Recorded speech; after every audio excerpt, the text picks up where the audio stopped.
Here we go. Another week, another day, another dollar. This is Robin O'Neill. You're listening to me reading stuff. How is everybody? Hopefully all is well in your respective worlds. Things are okay here. Just same old. Me working away at this drawing. I anticipate being done with the actual drawing part of it in a few days, believe it or not. I'll say by Sunday I'm going to be done.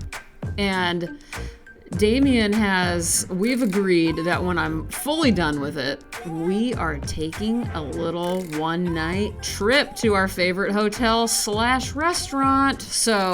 And there's even a spa, and I have never been one to partake in a spa. I don't like massages from strangers. I'm not into it. I'm always uncomfortable, and I feel this pressure to make friends with whoever's treating me to whatever it is, whether it be a massage or a facial or whatever. But I think I might do it because my body is just falling apart. Since last talking to you guys, even more shit's happened. And there's a mysterious bruise on my hand that is one of those, bruises, when they get to be that orange, yellow, green color, they're the most disgusting things. So I have one of those that I have to look at every time I'm drawing. And it's annoying me. Anyway, and I woke up with a crick in my neck, which is, these aren't the end of the world kind of problems, but they're very annoying when I'm already dealing with a lot. Oh, and I told you guys how I went to the dentist. Well, what I'm doing is, I don't know if I've ever mentioned this on the podcast, it must have been 15 years ago now. I fell off on my bike at night. I went over the handlebars, and I can't remember if it was, I think it was the concrete that knocked half of one of my front teeth out.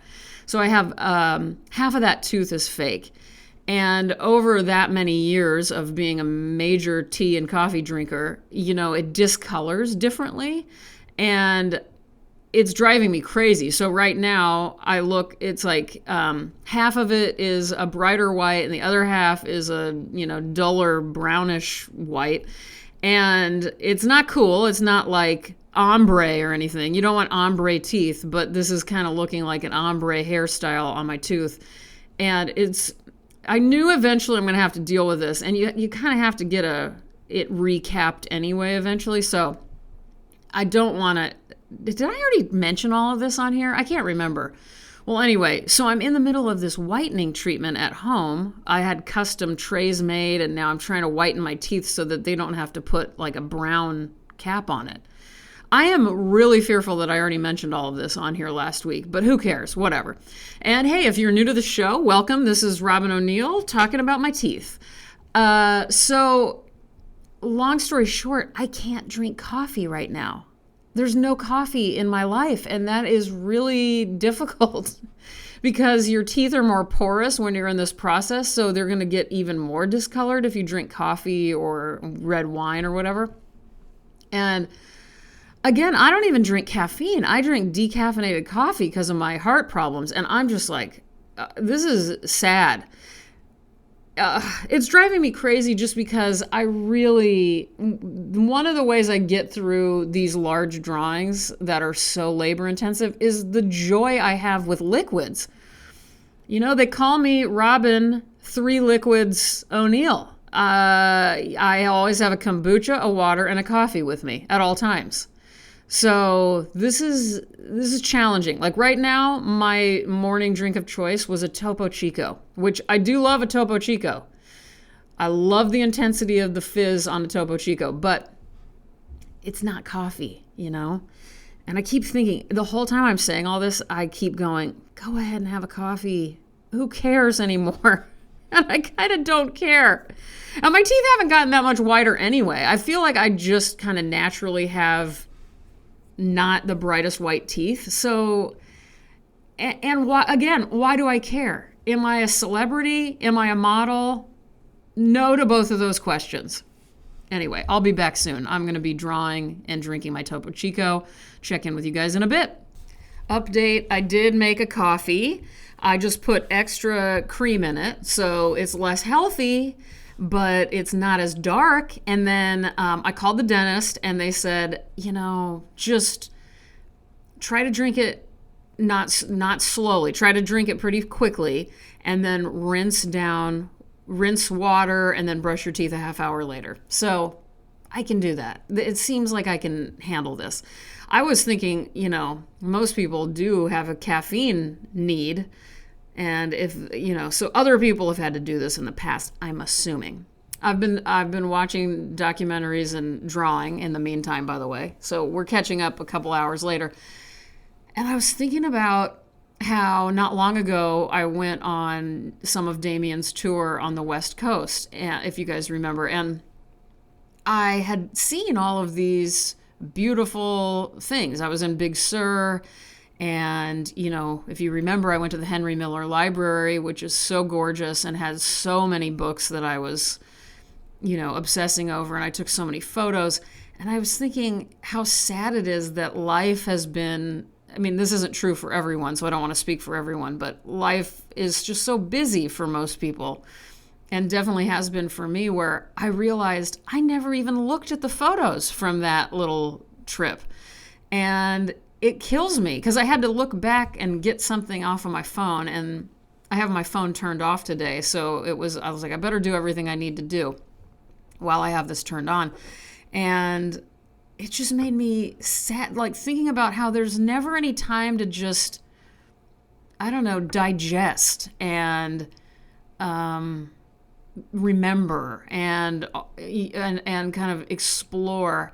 And I don't know when that started for me, because I remember being younger and my favorite things always after a trip, usually it was only an art trip. I never took vacations, but let's say I go and do a lecture at some university and I'm on my trip home, and I always have my composition book with me. And those trips home on the airplane were always my favorite, where I sit there and I write about things I saw, or I draw little images of what I saw at a museum or a gallery. I usually plan all of my future drawings in those moments. So it's the moments after the events that are really important to me as a processor and an image maker. And I don't know where that went away. I haven't been taking plane trips really, and that is a part of it. But I just think also I'm just running on empty so often, and I pack my days so full. That's a big regret I'm having, because there's never any time to just be. I say that, and I know that's not true of everybody. If anybody has some advice on how to do that. I live with somebody who will sit in a chair and just think for a long time. And that is something I admire so much, but I would never allow myself that time. So I can't be that extreme about my ruminating and processing. However, I've got to have more than what I do. The fact that I've never even taken a moment to think or write one sentence about things I saw on that recent trip, one of the only trips I've taken since COVID, is not okay with me. I wish I could dial up somebody who's going to give me more time every day, but that's not going to happen. I think the only solution is for me to purposefully step away from active working. And I know that is true of everything that I need to do: exercise, sleep, take walks, think, spend time with people I love. This is the solution. And yet, what is it? Acrasia. I refuse. I know what's good for me, and I don't do it. Human beings are a nightmare, especially this one. I just saw this book in my pile of books over here, and it's called 15-Minute Watercolor Masterpieces. And it's a book I got for my dad. He has a copy, and now I have a copy. And it's so... It should be embarrassing to me that I wanted this book, being that I'm an artist, and this is kind of made for newcomers to trying to watercolor. But my dad was so cool. A while back, he just really wanted to learn to draw and watercolor. And he had done a really good job taking these he got a book about basic drawing skills and learned colored pencils, graphite, cross-hatching, that kind of thing. And then he wanted to move on to watercolors because he's always loved watercolors. And I kind of did a little research and found this book, and let me go grab it so I can tell you guys I don't know that any of you guys will want it, but hold on. I mean, most of you guys who listen, it seems like I have a lot of artists who listen, and you wouldn't need this if you've, learned to watercolor in another way. But the reason it's Anna Koliadyk, Koliadych. Koliadych? I have no idea. Founder of Dear Ann Art. Create frame-worthy art in just a few simple steps. Well, anyway, it seems funny that I have it, but I truly like it. Like one of the ones I did when I was helping my dad kind of start this book. Which one was it? It's like learn to draw or learn to watercolor a watermelon or something like that. And I really had fun, and it made me, I don't know how many other visual artists out there kind of have a fantasy of just kind of approaching these things like craft every once in a while. Oh, I did this one. There was like plants, indoor plants, like potted plants. That's it, potted plants. And I copied her exact one and made a thank you card out of it. But anyway, does anybody else have this desire to basically, at times I want to just erase everything about my way of creating and just be, like a 44-year-old woman who's been, I don't know, a dental hygienist, to go with the theme of the day, their whole life, and never really knew how to draw, never was really, even drawn to the arts, who suddenly is like, realizes that thing that most people do at a certain point, where creating with your hands is a very human thing. It's like everyone has it in them in some way, in my opinion. And people just like to make things for the most part. And so I wish I could see it like that. I really would love to. And, my parents and I went to this pottery place when they visited last summer, and we all made deviled egg trays.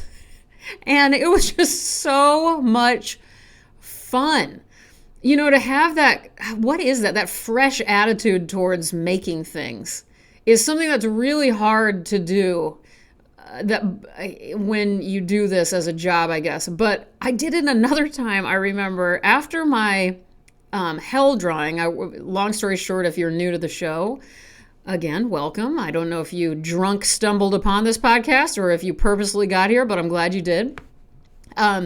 Anyway, I once made a drawing that took a little over 3 years to make, and I worked 18-hour days every day of those years except for 12 days, and it was absolute insanity and painful and awful.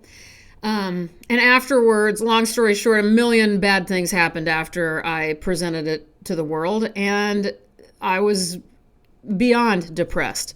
And then I was kind of lost as an artist for a long time.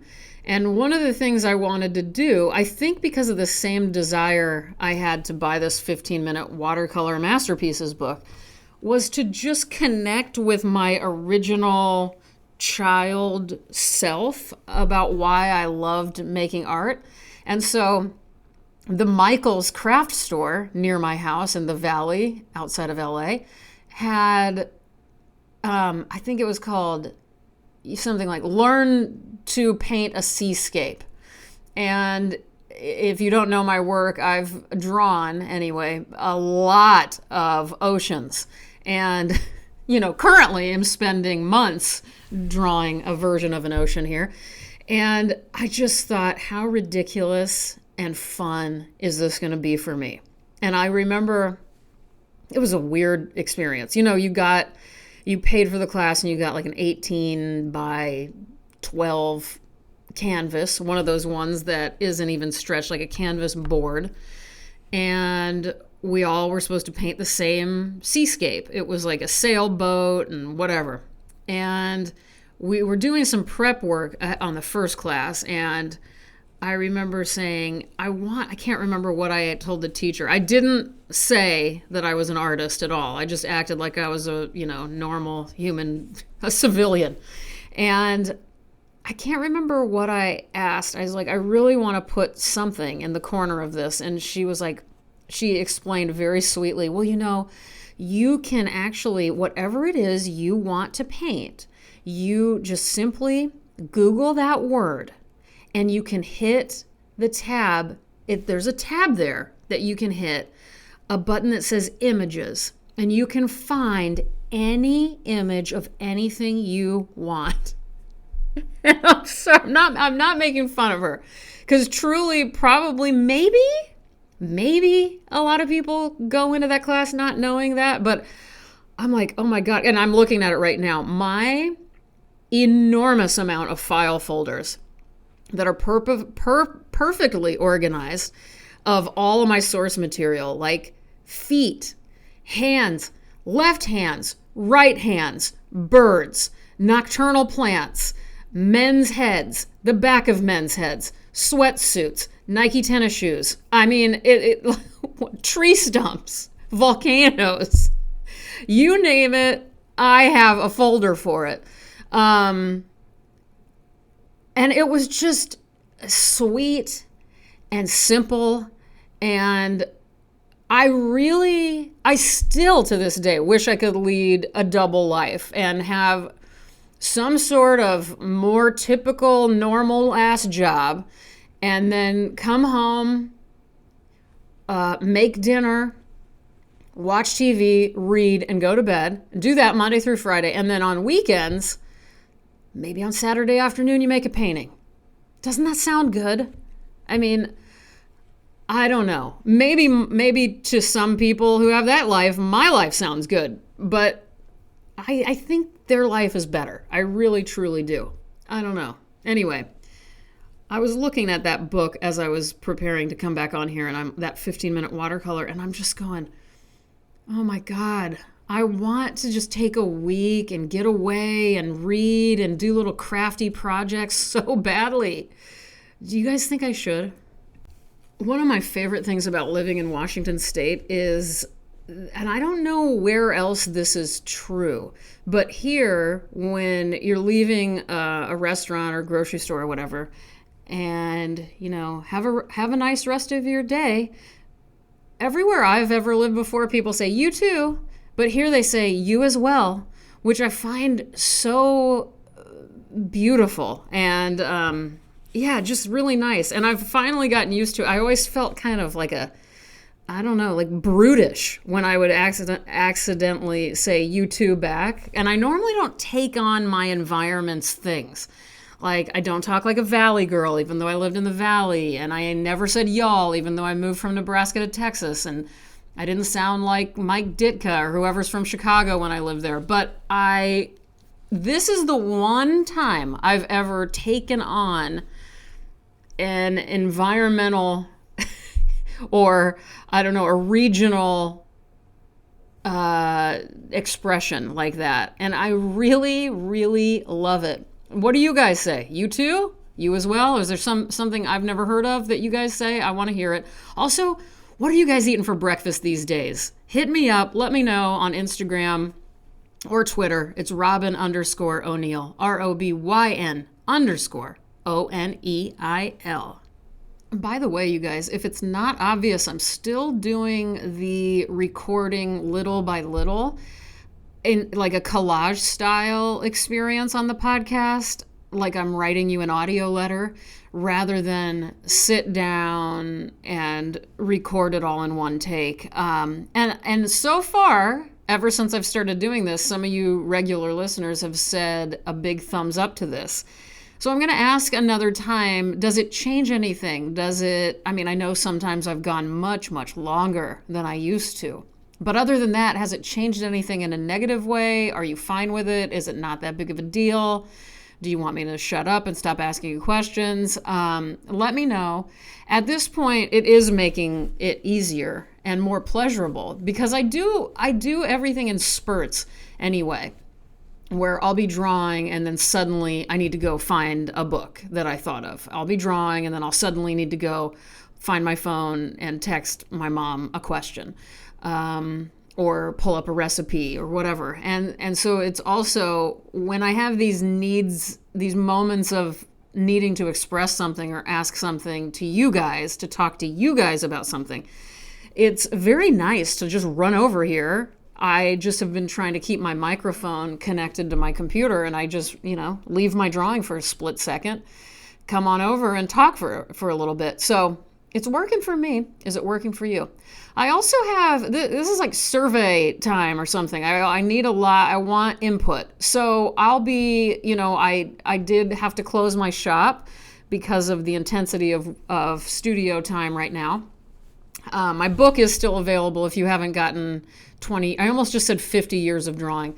Robin O'Neill, 20 years of drawing. Feels like 800 years of drawing at this point. I'm exhausted.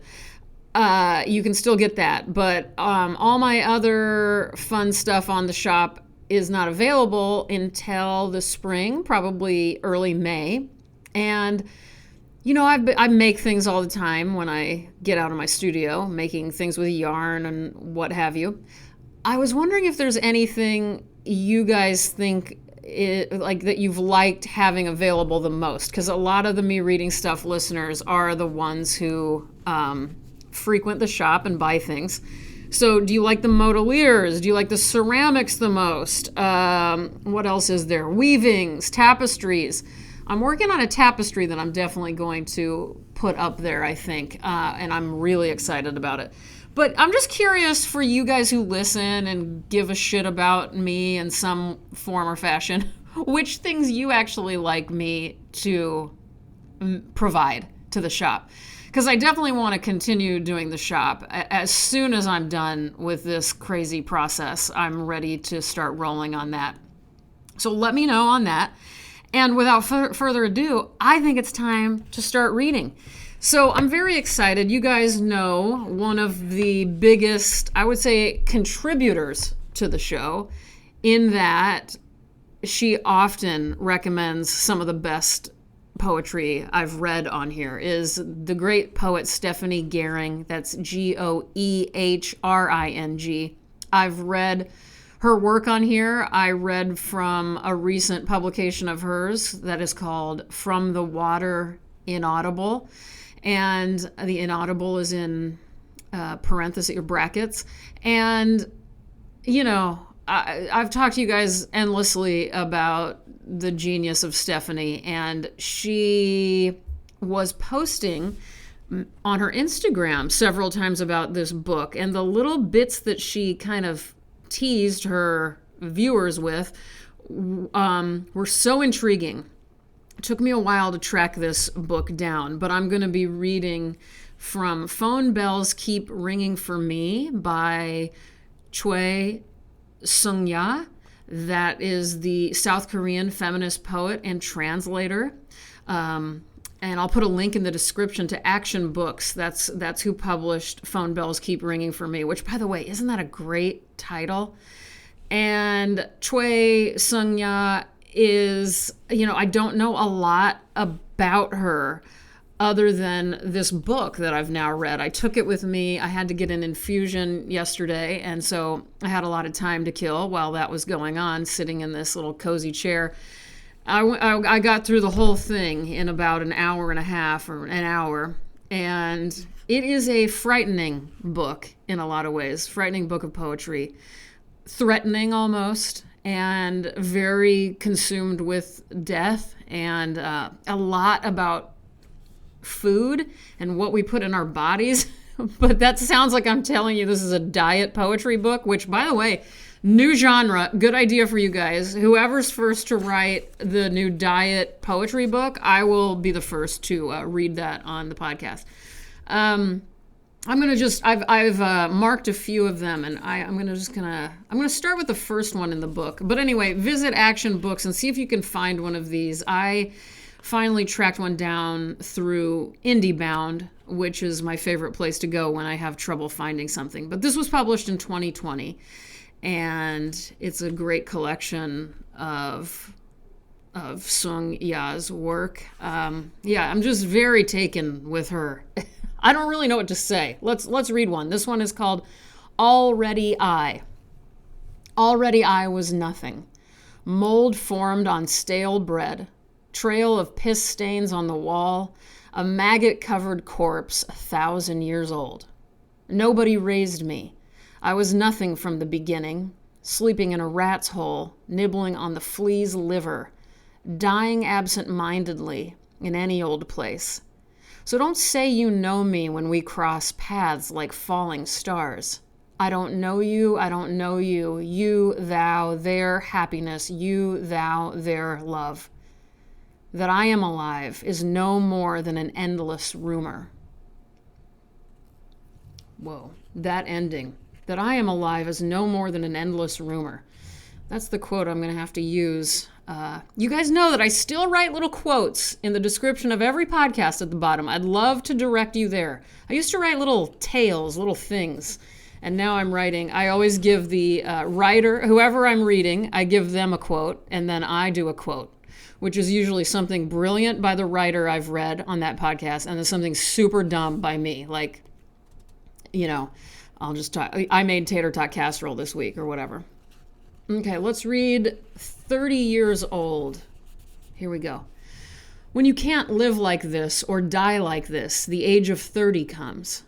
You wave a white handkerchief, painful as a toothache, and beg with the wide open whites of your eyes.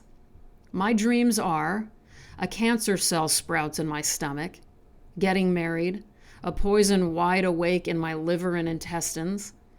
Death's traffic light blinks red in my 2 eye sockets. My blood is jelly, my fingernails sawdust, and my hair wire. A disembodied shade goes forth through the endless mineral fog, while birds with no new dreams dream of flying to memory's Golgotha to bury their bones. A white handkerchief drops and the eyes shudder up their white glare. Oh, happy, happy, happy surrender. Shameless-faced, we are happy. There you go. That's all I'm going to read from this one. I really highly recommend it. Again, Choi Seungja, South Korean feminist poet. Phone bells keep ringing for me from Action Books. And thank you to Stephanie Gehring for her endlessly insightful and wild recommendations. I don't know that she actually directly recommended it to me. It's just that parts that she was showing, I noticed. I have a DVD here. I told you guys, I am almost giving up on streaming. I almost can't take it anymore. I hate to be that guy, but I am that guy because it's just aggravating. The other day, here's what was going on. Okay, I do have an iTunes account. I've had the same Mac email address for like 2,000 years. And I was, one of the first people to get one of those when they came out because I don't even know when that was, a long time ago. And so I have an iTunes account. I've used it a million times, right? I know the password. I know everything about it. I was watching, I think it was a 2020 episode about Chippendales, the male dancers.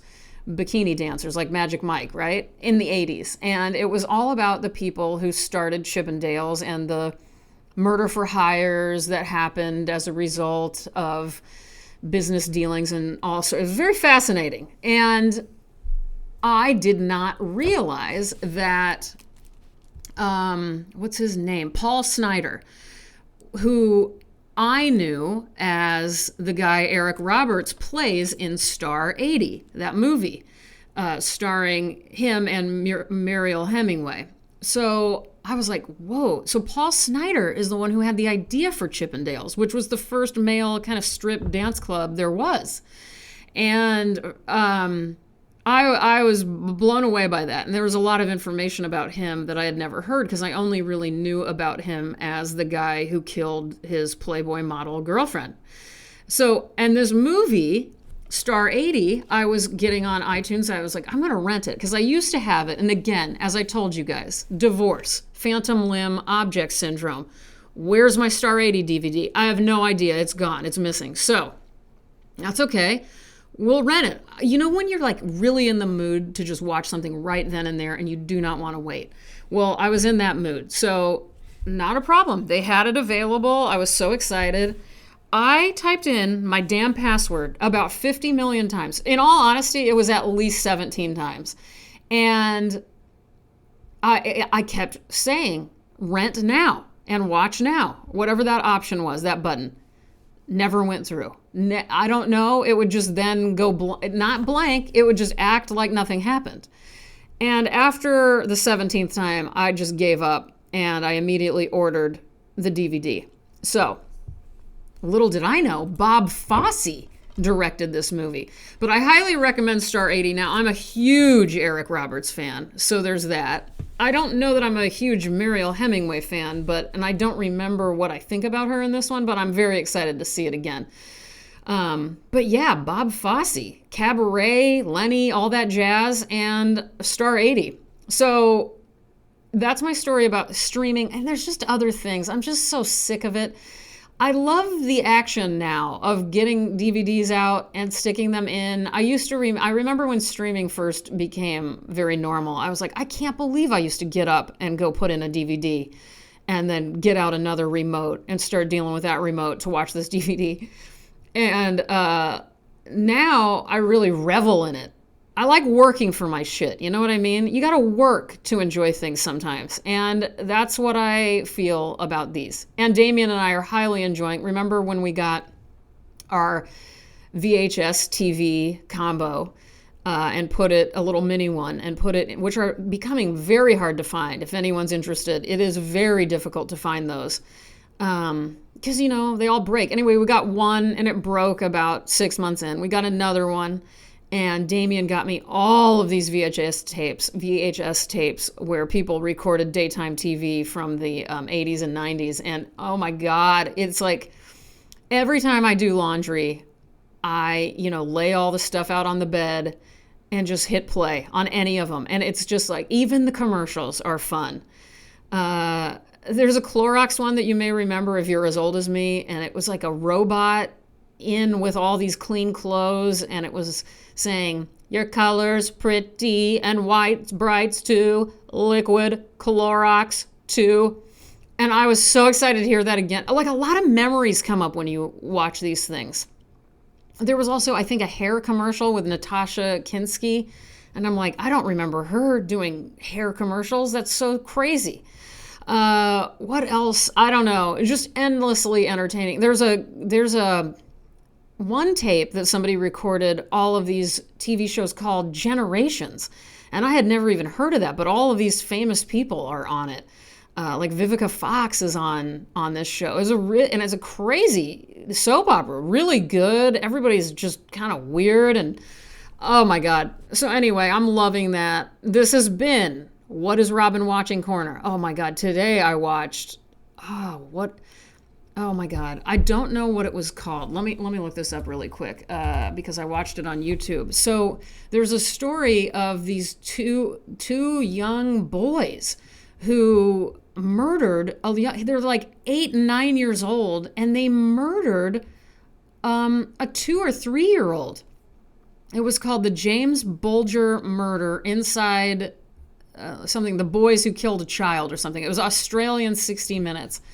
The saddest story I have watched in a long time. These boys are pure evil. They were a little bit outside of Liverpool, and they were all at a mall, and this cute little 2-year-old James Bulger, adorable little kid, he's kind of running around. His mom's trying to control him. I can't remember if she dropped her bag or something happened. She barely takes her eyes off of him, and he runs, and then these kids just take him away. There is footage of it. You can see the security footage in this mall in the early 90s, and they just hold his hand, walk him away, and they brutally torture him and kill him. And then he gets run over by a train. And it is the saddest. Like, I can tell I'm going to be in a upset mood for a long time over this. And I don't know. I mean, maybe this is just my reaction now, but I really doubt it. I found out these kids are free and they're out there. And one of them has gone back to prison also for a while, but not for long, for having child pornography, like violent child pornography and torture videos. So I don't know, guys. There are people who can't be rehabilitated. Sorry if you have a different opinion. And I might as well go ahead and say this, as I love to. If you are a bigot of any kind, if you are a racist, if you are phobic, if you have any problems with gay people or gay rights, if you are a murderer or a child molester, get the fuck out of here. That's right. You're not welcome here. You guys are the only people not welcome in this podcast. Everybody else, grab a seat, pull up a chair, grab your drink, even if it's going to stain your teeth. I want you here with me. You guys, that's all I've got for today. Definitely think about buying phone bells keep ringing for me. I want to thank everybody who reaches out and says what they like and don't like about the show. If you would, I would appreciate you giving this podcast a review wherever you listen to podcasts. Apple Podcasts would be a good place to do that. I don't ask for a lot. I don't ask for your money. I just think reviewing it helps bring more people to the podcast, which I really like. I love this community. One day we're all going to meet up. We're going to have a fun festival of French fries and talking and crying and hugging and God knows what else. Movies. I just feel like this is my community, even though I never get to see you guys. So, all right, you guys, I'm off. I've decided to stay up until I'm done with this drawing. So wish me luck. I'll see you at the hospital. I love you. I'll talk to you next week. Goodbye.